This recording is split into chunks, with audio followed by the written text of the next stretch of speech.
We know too much alcohol is not good for you, but it can do more than harm your body and give you a little headache or some anxiety. We're going to talk about the potential effects, negative effects of alcohol with our friend Dr. John Higgins with UT Health Houston. Doc, thanks for coming in. Thanks, Alan. Again, good to see you. Okay, this is a very important topic. I kind of made the joke earlier. I said the doctor's going to be here to tell us not to drink so much. But the question remains, how much is okay? I mean, where do we even begin?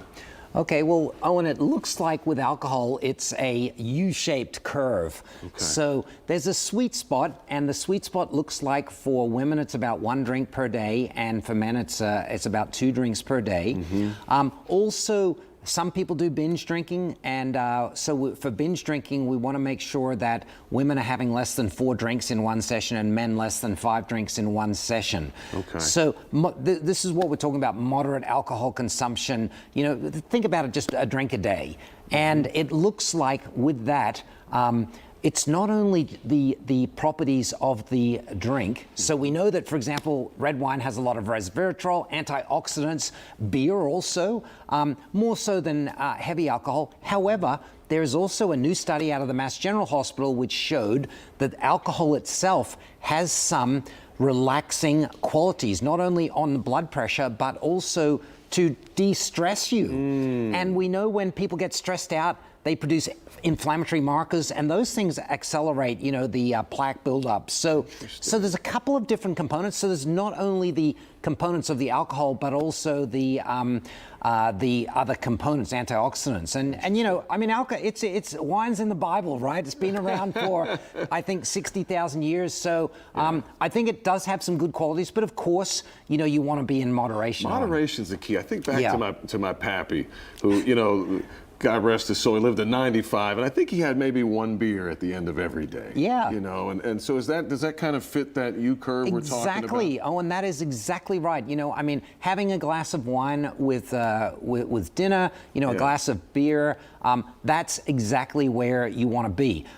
Now, we know if you go more than that, you can get the negative effects, like you were mentioning before, not only on the liver, which processes the alcohol, but also, you know, on other organs in the body. We know it's not good for the heart to overdrink. It can cause heart failure as well as irregular heartbeats like atrial fibrillation. And that can cause a stroke. Exactly, correct? Owen. And in addition, you know, it can affect the brain. However, I would say, again, for those over 60-year-olds, a new study came out showing that a glass a day of your favorite will actually reduce dementia as well as improve memory. So again, another reason for moderate consumption. Okay, so what about these periods of time, holidays, where maybe we are pushing that curve, and we're pushing it for an extended amount of time? It's one thing on maybe a Saturday night, but now we're thinking multiple weeks in a row.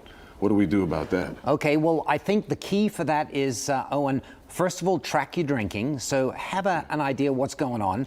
Number 2, I always recommend patients to have a glass of water with each glass of alcohol. Okay. Not only will that slow down your alcohol consumption, but it also helps to metabolize the alcohol and keep you hydrated.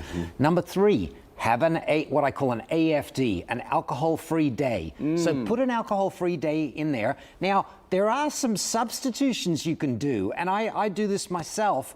You can get alcohol-free beer, for example. You know, I mean, almost all of the beers now have them. You can get the benefits of the alcohol and, you know, be social, but at the same time, you're not getting the heavy alcohol concentration. Such a minimal amount. Yeah, it's either not quite 0 to zero, 0.5%. And they don't taste bad these days. Actually, some of them have come quite a long way. Right, so that's another strategy. And then also, Owen, when you are out on holiday, make sure you get some of those healthy habits in between. So, you know, if you have a couple of drinks in the afternoon, get the gang out and go for a walk, you know, and burn off some of those calories, but also slow down. Just be aware of how much you're drinking and try to avoid that binge drinking. It's really the extremes. I'm always looking to achieve some kind of balance. It's like, I don't want to go off the rails from December to January 1st and then stop for a month. I don't want to, you know, I'd like to just keep it balanced if I could the whole way through, which is not always easy.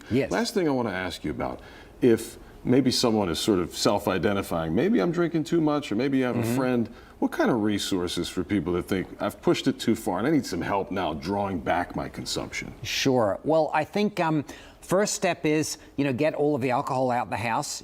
Some people kind of stockpile alcohol in their cabinets, so get it all out of the house.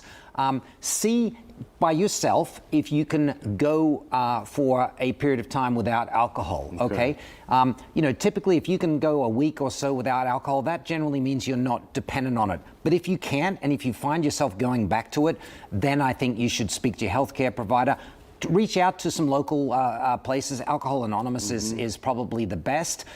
If you're with some people that are also having problems with it, that generally helps you. The peer group can kind of help support you, making sure that can go both ways. The peer pressure, hey, let's go out and have a few, versus, hey guys, let's not drink this weekend. Let's go on that bike ride or do whatever. Exactly. Actually, that's a really good point you brought up, Owen. One of the big things where people get into problems is when they're out drinking at a place and then people start doing rounds. Because, you got 5 people, I'm buying this round, I'm buying this round. Now we're 5 rounds in. Oh my goodness. Doc, thanks for coming in and really talking about it. Thank you, Owen. I know we could talk about this topic all day. Absolutely. And cheers to moderate alcohol consumption. We, as doctors, believe it is beneficial. And the studies actually show people live about 20% longer who are drinking healthily. Yeah, it's that balance we keep talking about. And don't forget, you can take us on the go with our free app. Keep watching, and we'll have more interviews like this at click2houston.com. Always good to see you, Doc. You too, Owen. Thank you. We'll take a quick break now. Let's have a drink.